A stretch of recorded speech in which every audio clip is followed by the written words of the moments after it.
All right, let's jump right in.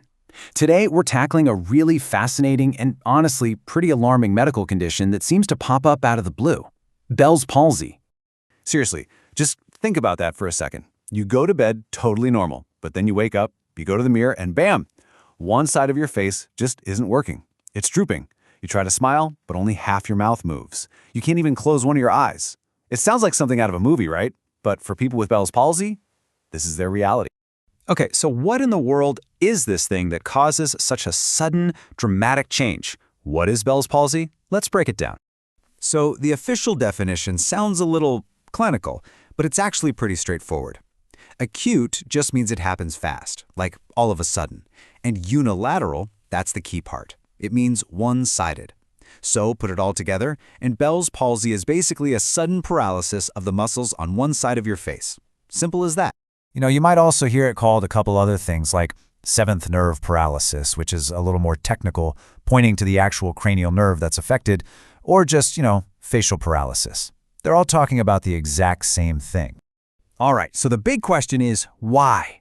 Why does this happen? What sets it off? Well, researchers have been playing detective, and they've got some pretty strong suspects lined up.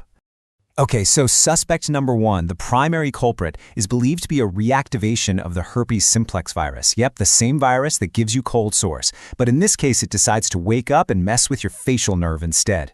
But wait, there's more. It's not just that virus. A whole bunch of other things can be triggers, like getting exposed to cold, other infections floating around your system, diabetes, even the flu, or getting a tooth pulled. It seems like that facial nerve is just really sensitive to any kind of inflammation going on in your body. So, we've covered the what and the potential why. Now let's get into what it actually looks and feels like. What are the telltale signs? This is the real-world physical evidence.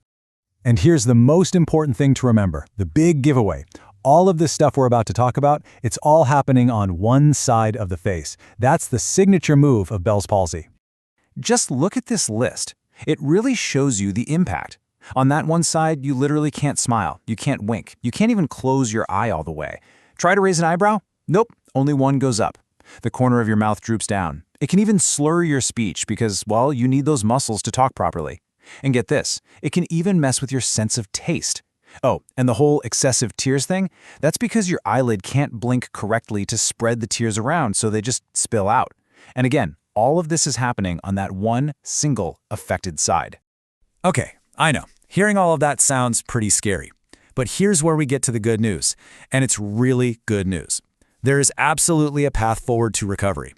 And this right here, this is the most important thing you need to know. For the vast majority of people, the symptoms just resolve on their own. Your body is the hero of the story. It heals itself. How amazing is that? So what does that recovery look like? Well, there's a pretty typical timeline. Usually, within the first month, you'll start to see things getting better. And for most folks, by the 2-month mark, things are pretty much back to normal. So yeah, it's a bit of a waiting game for sure, but it's a game that almost always has a happy ending. Now, while your body is doing its amazing healing thing, doctors aren't just sitting on the sidelines. They can give you steroids or antiviral meds to maybe help speed things along a bit. And remember how you can't close your eye?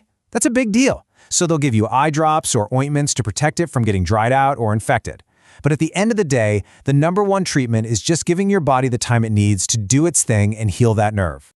So when you look at it this way, Bell's palsy goes from being this terrifying sudden mystery to, well, a powerful reminder of how incredible our bodies are at healing themselves. It really makes you wonder, doesn't it? What other medical mysteries are out there just waiting for us to solve them, not with some crazy new technology, but just by better understanding the amazing healing powers we already have built right in?